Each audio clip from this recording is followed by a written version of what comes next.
لله لنا ولكم الفاتحة. بسم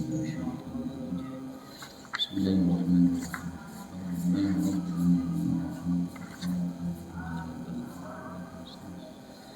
اهدنا الصراط المستقيم.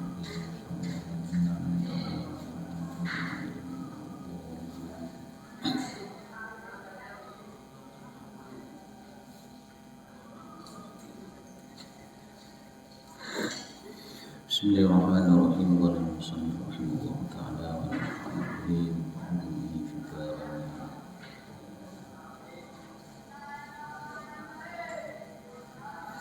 Bismillahirrahmanirrahim. A'dharus shalah. Bismillahirrahmanirrahim. A'dharus shalati utawi iki bab nerangaken pira-pira udure salat. Utawi iki bab nerangaken pira-pira udure salat. Menjelaskan tentang udur-udur yang dianggap di dalam sholat. A'dharus sholati utawi pira-pira udure sholat. A'dharus sholati utawi pira-pira udure sholat arba'atun iku papat. Udur yang dianggap di dalam syariat, khususnya di dalam sholat. Arba'atun itu ada 4. An-naum siji tidur. Tidur itu juga dianggap udur fi shalah. Dengan catatan tidurnya qabla dukhuli waqti shalah. Tidur itu dianggap udur, tidak melakukan sholat. Dianggap udur dengan catatan tidurnya sebelum masuk waktu sholat.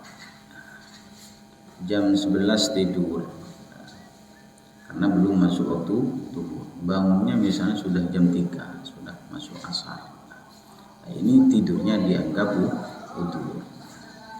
Kalau tidurnya sudah masuk waktu sholat, nah, berarti ini tidak dianggap sebagai udur. Kecuali memang dirinya yakin bahwa nanti jam 2 ada yang membangunkan.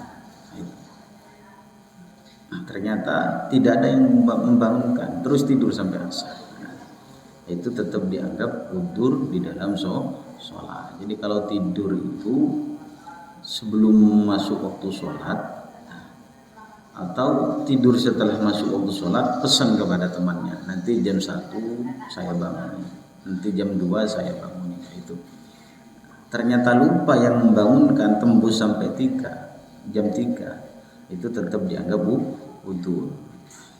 Kalau tidak ada pesan atau tiba-tiba tidur jam 1, tidak pesan kepada temannya, nah itu tidak dianggap sebagai udur di dalam sholat tidurnya. Wan nisyanu lan lali.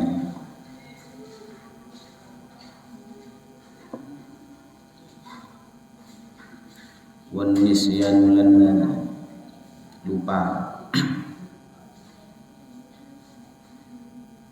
Misalnya melakukan sesuatu yang ghairu muharram, melakukan sesuatu yang tidak diharamkan sampai dia lupa di dalam melakukan sholat. Ya, belajar misalnya, belajar sampai mulai sebelum zuhur sampai setelah asar, lupa dia belum melakukan sholat zuhur.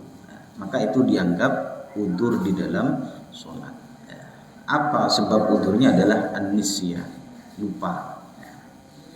Kalau lupanya itu disebabkan minal al'ab al-mudai ahli al-awqat, lupanya disebabkan sesuatu perkara atau main-main yang hanya membuang waktu saja. Bahkan di sini dicontohkan disebab bila bikurroh, main bola, main bal-balan sampai lupa, tidak melakukan sholat, maka itu tidak dianggap sebagai udur. Lupanya apa? Gara-gara main bola, la bikurroh, main bola, main PS, main HP. Nah, itu sesuatu yang al-mudayyi ahli al-awqat, hanya membuang waktu-waktu saja. Kalau lupa sholatnya disebabkan belajar, lupa sholatnya disebabkan dikiran, lupa ya, lupa disebabkan berzikir, saking nikmatnya berzikir sampai 5 jam tidak turun-turun dari masjid. Orang-orang dulu juga seperti itu. Kalau lupa disebabkan selain atau sesuatu yang tidak diharamkan, maka itu dianggap sebagai udzur. Kalau lupanya ini dihasilkan disebabkan main-main yang hanya membuang-buang waktu saja. Contoh di sini seperti la'bi kurrah, main bal-balan, itu lupa. Saking senangnya main bulu tangkis, main bola, sampai lupa sholat. Itu tidak dianggap sebagai udzur. Wal jam'u lan jamak sholat. Wal jam'u lan jamak sholat, mengumpulkan sholat. Atau yang bisa dijamak itu ya zuhur saat maghrib dengan subuh, maghrib dengan isya, itu bisa dijamak. Ini namanya udzur. Menggabungkan antara dua sholat itu sebenarnya tidak boleh. Menggabungkan antara zuhur dengan asar itu tidak boleh, kecuali memang ada waktu tertentu seperti safar, bepergian. Bepergian pun juga ada syarat-syaratnya. Tidak semerta-merta safar dia memperbolehkan menjamak atau mengqasar sholat, tidak. Harus ada jarak tempuh yang sesuai dengan syariat. 85 atau 86 kilo, itu boleh bisa menjamak sholat. Ini dianggap udzur. Wal ikrahu lan den paksa. Wal ikrahu lan den paksa, dipaksa.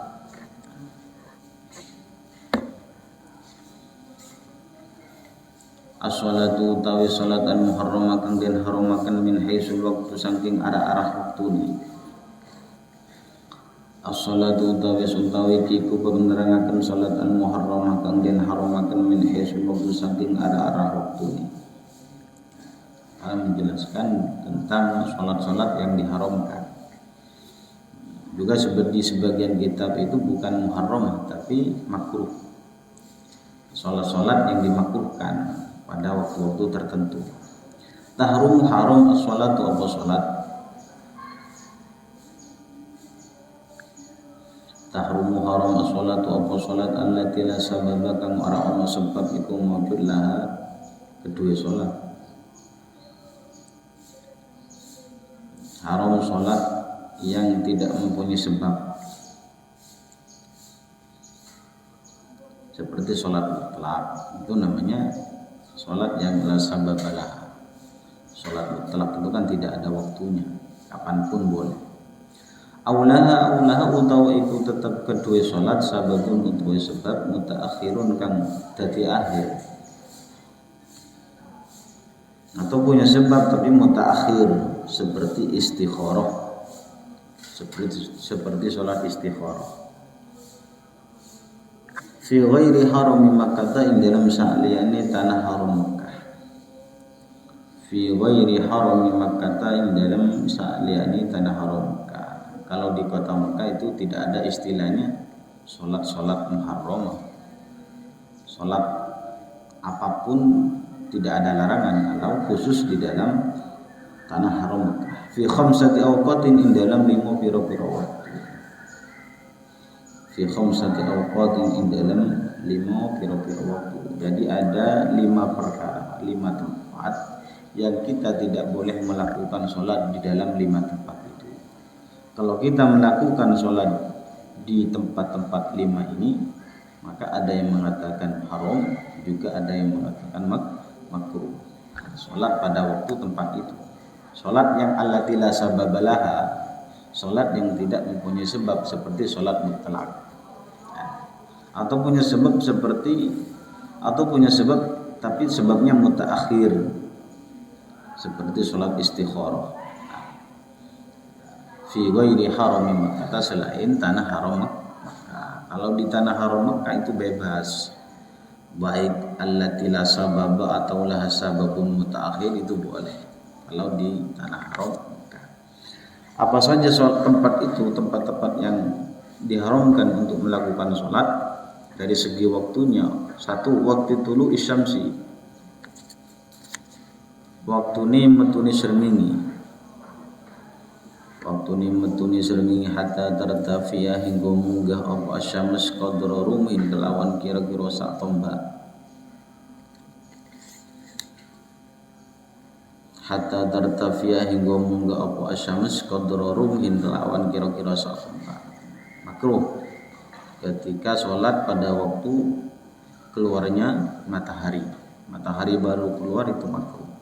Sampai kapan boleh melakukan sholat? Ya, sampai hatta tartafiya qadra rumhin, sampai nanti kira-kira matahari itu sudah tinggi, kira-kira 1 tombak lah, kira-kira 1 tombak matahari itu boleh kita melakukan sholat. Sebelum itu maka dimakruhkan atau diharamkan melakukan sholat pada waktu keluarnya matahari. Yang kedua, wa waqtil istiwa lan waktu istiwa. Waktu istiwa itu waktu pas, ketika bayangan itu sudah pas, itu waktu istiwa. Maka makruh atau haram bagi kita melakukan sholat yang allati la sababalaha pada waktu itu. Fi ghairi yaumil jum'ati, dalam sa'liani dina Jumat. Kecuali kalau memang pada waktu itu adalah sholat Jumat. Kalau waktu sholat Jumat boleh melakukan sholat pada waktu istiwa. Sampai kapan? Hatta tazula hingga lingsir apa sanes. Hatta tazula hingga lingsir apa sanes, sampai nanti matahari itu ya tergelincir. Wa waqtil isfirari lan waktu menguning atau setelah asar, gampangnya setelah asar. Wa waqtil isfirari lan waktu menguning hatta taghruba hingga surup apa asyams, hatta taghruba hingga surup apa asyams. Tak boleh melakukan sholat sunnah atau melakukan sholat yang tidak mempunyai sebab setelah asar. Sampai kapan? Hatta taghruba, sampai tenggelamnya matahari. Kalau sudah tenggelam matahari, wa ba'da fi'lil asri ing dalam sausi ngelakoni sholat asar. Hatta taghruba hingga surup apa sami. Hatta taghruba hingga surup apa syams atau apa sami. Jadi melakukan sholat baik ketika sudah waktu itu sudah menguning, matahari sudah menguning, itu tidak boleh kita melakukan sholat sampai nanti tenggelam matahari. Atau setelah melakukan sholat asar, setelah sholat asar kita dilarang melakukan sholat-sholat yang tidak mempunyai sebab. Kalau misalnya kita sholat jenazah, kecuali memang di situ ada sebabnya, seperti sholat jenazah. Tapi yang bagus sholat jenazah ketika sudah masuk waktu asar, sholat jenazahnya terlebih dahulu. Nanti sholat asarnya setelah sholat jenazah, agar supaya tidak terkena hukum makruh atau tidak terkena hukum haram. Karena melakukan sholat setelah sholat asar itu hukumnya haram atau makruh. Yang bagus gimana ketika ada orang yang meninggal setelah sholat asar, setelah masuk asar, sholatkan dulu sholat jenazahnya, sholati dulu jenazahnya sebelum sholat asar. Setelah itu baru sholat asar, biar tidak terkena hukum wa ba'da fi'lil asri.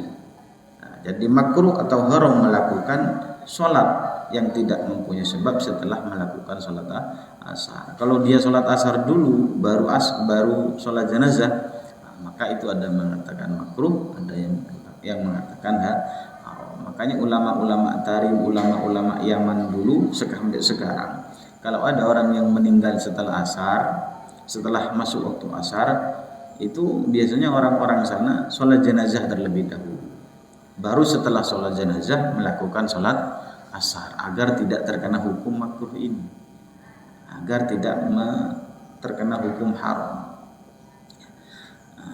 Wa ba'da fi'li subhi lan ing dalam sausi ngelakoni salat subuh. Setelah salat subuh kita dilarang melakukan salat sunnah. Salat sunnah mutlak hatta tatlu'a hingga metu apa asamas. Ketika sudah matahari sudah muncul, boleh sholat duha, sholat isyraq, boleh. Sebelum munculnya matahari maka makruh atau haram bagi kita untuk melakukan sholat pada waktu itu. Sekarang apa penyebabnya kita melakukan sholat pada 5 waktu ini kok diharamkan? Karena ini adalah menyerupai terhadap orang-orang Majusi. Ini penyebabnya. Apa hukum makruh? Bahkan ulama ada juga yang mengharamkan, bukan hanya memakruhkan. Ketika tenggelamnya matahari, ketika keluarnya matahari ini tidak boleh melakukan sholat. Apa? Karena ini menyerupai orang-orang Majusi. Karena orang Majusi itu fahum ya'buduna syamsa inda ghurubiha. Orang Majusi itu orang yang menyembah matahari. Ketika matahari itu sudah tenggelam, mereka ibadah, nyembah. Ketika matahari itu sudah tenggelam, wa inda dulu'iha, ketika matahari sudah terbit, mereka nyembah boleh.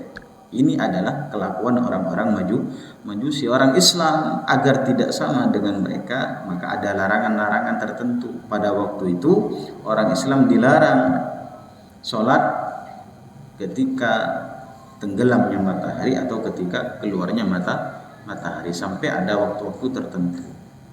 Itu. Bahkan ada orang yang menyembah matahari. Mereka menyembah matahari sholat, tapi sholatnya beda dengan kita. Ketika sudah matahari sudah menghadap lurus, istiwa kan tidak boleh. Sholat pada waktu istiwa itu tidak boleh.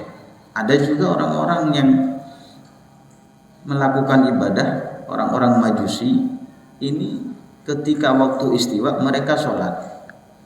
Mereka sholat kemudian ruku dan juga mereka membaca bacaan, entah apa yang dibaca, membaca mantra. Ketika pas pada waktu istiwa, makanya kita tidak boleh melakukan sholat pada waktu istiwa. Istiwa itu pas. Mun sampean itu ada faham bincrek itu, bayangan itu pas. Itu masuk waktu duhur tapi masuk istiwa. Baru setelah tergelincir baru boleh melakukan sholat. Tapi pada waktu istiwanya itu tidak boleh, makruh atau haram. Apa penyebabnya? Karena orang-orang Majusi itu ketika istiwa mereka menyembah terhadap matahari. Kita sebagai orang Islam harus membedai terhadap orang-orang Majusi agar supaya kita tidak terkena. Ada istilah man tasyabbaha biqaumin fahuwa minhum. Orang yang menyerupai terhadap satu kaum, maka orang itu adalah bagian dari kaum itu. Agar kita tidak dianggap bagian orang-orang Majusi, maka ulama melarang sholat pada waktu istiwa. Ketika matahari tenggelam itu makruh, ketika matahari muncul itu makruh, sampai ketika sudah matahari ini kira-kira satu tombak boleh melakukan sholat yang tidak mempunyai sebab. Ada juga orang-orang dulu ini menyembah terhadap setan. Faminhum man ya'buduna syaitan.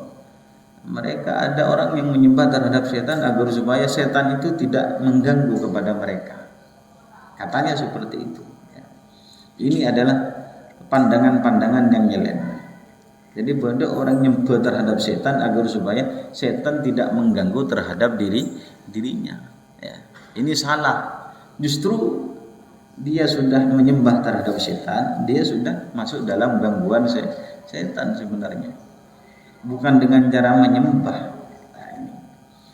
Jadi di antara hukum-hukum makruh ada juga yang mengatakan hukum haram di tempat 5 waktu ini karena memang menyerupai terhadap orang-orang Majusi.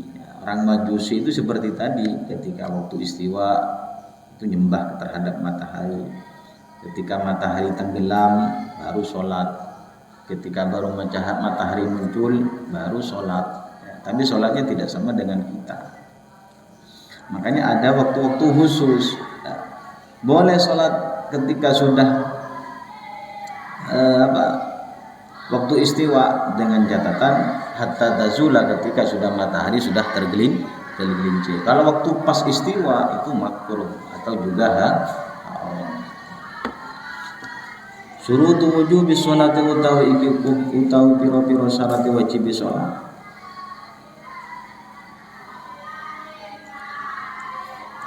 Utawi piro-piro syarat wajib sholat, menjelaskan tentang syarat-syarat wajib melakukan sholat. Surutu wujubi sholati utawi piro-piro syarat wajib sholat sittatun iku 6. Syarat-syarat orang wajib melakukan sholat itu ada 6. Jadi kalau seseorang itu sudah memiliki 6 syarat ini, maka dia wajib melakukan sholat. Al-Islamu siji Islam. Ini yang dimaksud adalah sholat maktubah ya, bukan sholat sunnah, tapi sholat maktubah. Sholat wajib zuhur, asar, maghrib, isya dan subuh. Itu Al-Islamu siji Islam. Kalau orang kafir tidak wajib sholat.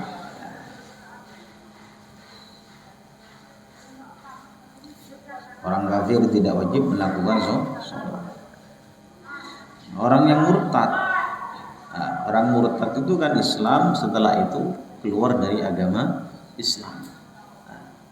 Kemudian setelah murtad dia kembali lagi terhadap Islam, maka selama murtadnya dia wajib mengqadha sholatnya.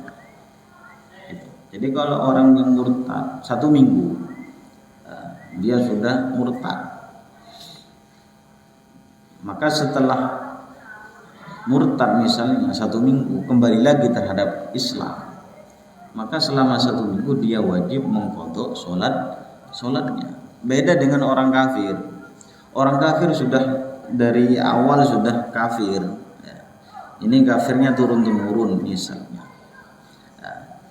Ketika sudah umur 40 dia berkeinginan memasuki agama Islam atau punya hidayah untuk masuk agama Islam, maka selama dia kafirnya ini tidak wajib mengqadha sholatnya. Ini bedanya orang yang kafir asli dengan orang yang murtad. Orang yang murtad 20 tahun murtadnya kembali lagi terhadap Islam, maka dia wajib mengqadha sholatnya selama 20 tahun.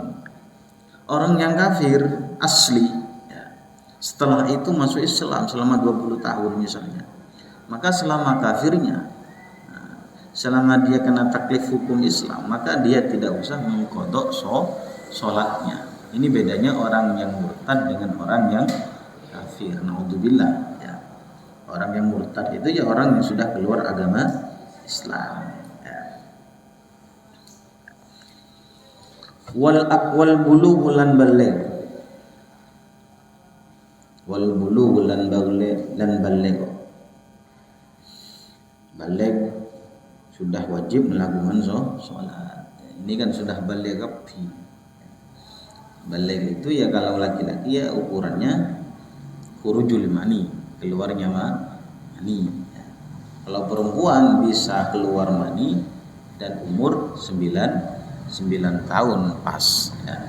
Baru itu kena sudah baligh, hukum wajib melakukan sholat. Kalau sobi ini tidak wajib melakukan sholat, tapi sobi yang umur 7 tahun yang sudah tamyiz, maka itu seorang wali, orang tuanya ini tetap memerintahkan untuk melakukan sholat. Jadi anak kecil sudah umur 7 tahun sholat aja ya. Kalau orang tuanya tidak mampu ya kita harus memerintahkan terhadap mereka. Kalau sudah umurnya 10 tahun, nah itu diperintah kalau tidak mau dipukul, tapi dengan pukulan yang tidak menyakitkan atau pukulan yang mendidik, pelas kopeng atau gimana. Itu kalau sudah sobi, anak kecil yang sudah memasuki umur 10 tahun. Kalau 7 tahun hanya diperintah ayo pejeng cong. Nah, kalau 7 tahun. Rata-rata kan di sini kan tidak ada yang umur 7 tahun, tawakafi. Bahkan tidak ada yang 10 tahun. Jadi bukan hanya diperbolehkan dibukuli saja, bahkan popo tak apa-apa. Ya. Karena sholat itu termasuk ketika ada orang yang menentang terhadap sholat, dia menentang terhadap kewajiban-kewajiban sholat, ya, maka dia murtad. Kalau orang itu melakukan sholat, ada orang yang tidak melakukan sholat ini disebabkan keselan, malas. Kan beda orang itu sholat, tak sholat tapi gara-gara malas. Bahkan ada ulama yang mengatakan itu boleh dibunuh. Dikasih tobat terlebih dahulu, ayo tobat, ya. Njoko malas, bojong kita lemki soki. Sholat itu tidak membuatkan kaya. Berarti dia sudah menentang atau sudah dia tidak percaya terhadap sholat. Ya. Kok sengkah saat bojong lah, malas. Itu langkah pertama adalah disuruh tobat. Setelah disuruh tobat tidak mau, maka boleh untuk dibunuh karena dia sudah malas dalam melakukan juga ibadah sholat.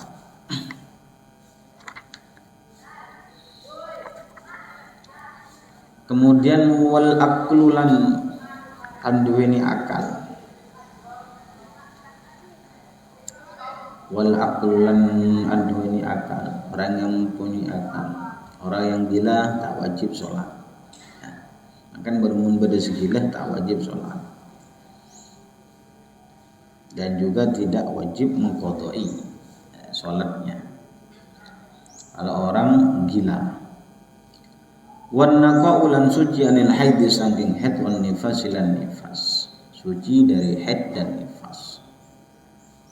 Kada wajib bagi orang yang haid, orang yang nifas ini melakukan sholat wala qada'a alaihima, dan juga tidak wajib mengqadai sholatnya. Kok tetap misalnya orang perempuan haid, ya, kok dia ingin mengqadai sholatnya, maka kata Ibnu Hajar kalau orang seperti ini maka hukum sholatnya haram. Ya, orang perempuan yang ingin mengqadai sholatnya pada waktu haid, ya, haid 1 minggu setelah suci dia ingin mengqadai sholatnya, padahal syariat sudah menjamin perempuan itu tidak boleh mengqadha sholat ketika waktu haidnya. Kok tetap ingin melakukan qadha, maka ini kata Ibnu Hajar haram baginya mengqadai sholatnya. Tapi sebagian pendapat juga yang mengatakan ya terjadi sunnah tapi tak boleh gencir. Yang akibu naflan bila sawabin, menurut Imam Rafi. Sunnah tapi tak boleh gencir. Terjadi sunnah tapi tidak mendapatkan pahala. Karena yang wajib itu sebenarnya tidak usah melakukan qadha. Ini bagi perempuan. Wa bulughud da'wati lan tumukani dakwah. Wa bulughud da'wati lan tumukani dakwah. Sampainya dakwah Islam kepadanya. Ini wajib sholat. Nah. Sampainya dakwah Islam, tumukani dakwah atau sampainya dakwah Islam kepadanya. Maka misalnya ada orang yang hidup di lereng gunung, di ujung gunung, ya, tidak mendengarkan adzan sama sekali, tidak mendengarkan hukum-hukum Islam sama sekali, berarti dia tidak berkewajiban melakukan sholat. Kalau masih ada adzan, mendengar adzan, mendengarkan ajaran-ajaran agama Islam, apalagi sekarang kan ada media-media, ya, mudah untuk belajar agama. Wassalamatul hawasilan selamati ponco indro.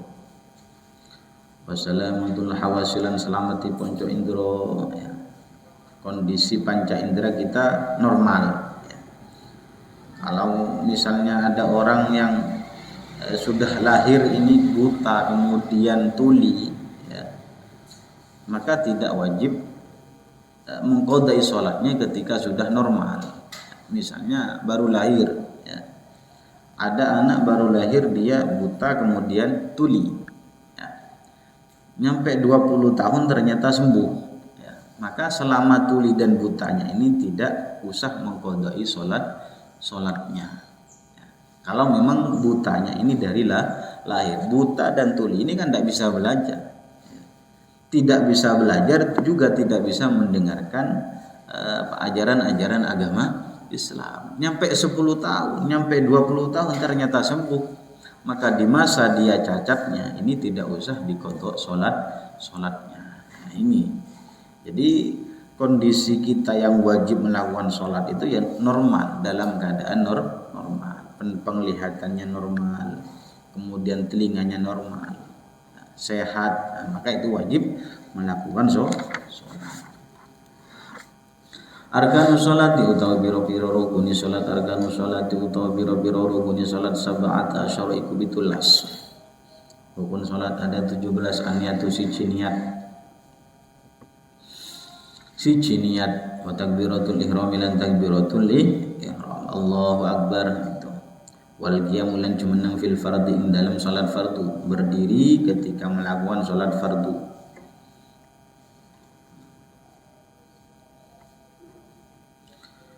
Wa qiraatul Fatihah lan maca Fatihah. Nah, ini harus baca Fatihah, rukun-rukun sholat.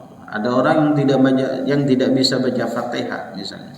Dia baca 7 ayat. Seapal lah ya, qul huwallahu misalnya, yang penting 7 ayat, meskipun bisa-bisa yang apal qul huwallahu ahad, kemudian yang apal lagi idza jaa nasrullahi wal fath ya. Kemudian dia apal inna a'tayna kal kautsar, awal ayatnya saja, yang penting 7 ya. 7 meskipun dipisah ya, pisah-pisah qul huwallahu ahad kemudian pindah ke idza jaa nasrullah, karena terusannya tidak hafal. Ada orang misalnya tidak bisa baca Fatihah, ini saran ya. Kalau orang sekarang tidak bisa baca Fatihah, ya, kalau memang tidak bisa, ya, misalnya orang mualaf baru masuk Islam, masuk akal, ya, maka dia hanya diwajibkan membaca 7 ayat, ya. Meskipun bisa, tidak bisa baca ayat Al-Quran, maka atau bidzikrin, maka dia tetap dianjurkan berzikir semampunya zikir. Yang penting 7 macam zikir, subhanallah walhamdulillah apa Allahu akbar, pokok 7 macam zikir. Kalau sudah tidak mampu membaca 7 ayat dari Al-Qur'an. Itu. Ini kan cek saran kalau ada orang yang tidak bisa baca Fatihah. Berruku lan ruku, wa tumaninatu lan antang fihi ing dalam ruku ya. Dan antang ketika atau diam ketika melakukan ruku. Jangan terburu-buru. Ruku itu ya diam dulu, biqadri subhanallah, baru setelah itu i'tidal. Wal i'tidalun lan i'tidal. Ini rukun, artinya rukun itu pekerjaan yang dilakukan di dalam sholat. Kalau syarat itu di luar sholat, di luar fi'lus sholat. Wal i'tidalu lan i'tidal, bangun dari ruku. Wa tuma'ninah lan tuma'ninah utawa anteng fihi ing dalam i'tidal. Makanya kalau ruku diam dulu, setelah ruku baru i'tidal. Jangan langsung sujud dulu. Tuma'ninah, diam dulu. Wasujud lan sujud, wa tuma'ninatu lan tuma'ninah fi dalam sujud. Sujudnya anteng. Makanya yang jadi imam sholat itu ya jangan terburu-buru rukunya. Sujud ruku, i'tidal itu jangan terlalu cepat. Diam dulu, ada tuma'ninah. Wal julusu lan nunggu baina sajdataini ing dalam antaranya sujud luru. Wal julusu lan nunggu baina sajdataini ing dalam antaranya sujud luru, wa tuma'ninatu lan tuma'ninah fi dalam julus baina sajdataini. Duduk di antara 2 sujud, diam dulu, jangan langsung sujud lagi, ada tuma'ninah. Makanya tuma'ninah itu ukurannya biqadri subhanallah, cukup untuk mengucapkan lafaz subhanallah, sudah dianggap cukup tuma'ninah. Wa tasyahhudul akhir, tahiyat akhir rukun, termasuk rukun-rukun salat. Wal qu'ud lan dunggu fihi ing dalam tasyahhud akhir, duduk ya. Yang penting duduk setelah tahiyat akhir. Wassalatu lan maca shalawat ala Nabi sallallahu alaihi wasallam ing atase Gusti Nabi Muhammad sallallahu alaihi wasallam. Baca sholawat setelah tahiyat akhir. Wassalamu lan maca salam. Paling sedikitnya membaca salam adalah assalamualaikum. Assalamualaikum cukup, atau ditambah assalamualaikum warahmatullahi. Itu paling sedikitnya membaca salam pada waktu sholat. Wa tartibulan tartib. Wa tartibulan tartib. Harus urut ya. Jangan sampai kita sholat sujud kemudian ruku. Sujud kadek pas ruku. Nah ini maka batalat salatuh, maka sholatnya dianggap batal. Mudah-mudahan barokah dan manfaat. Al-hadini al-Fatihah. Bismillahirrahmanirrahim. Alhamdulillahirabbil alamin. Arrahmanirrahim.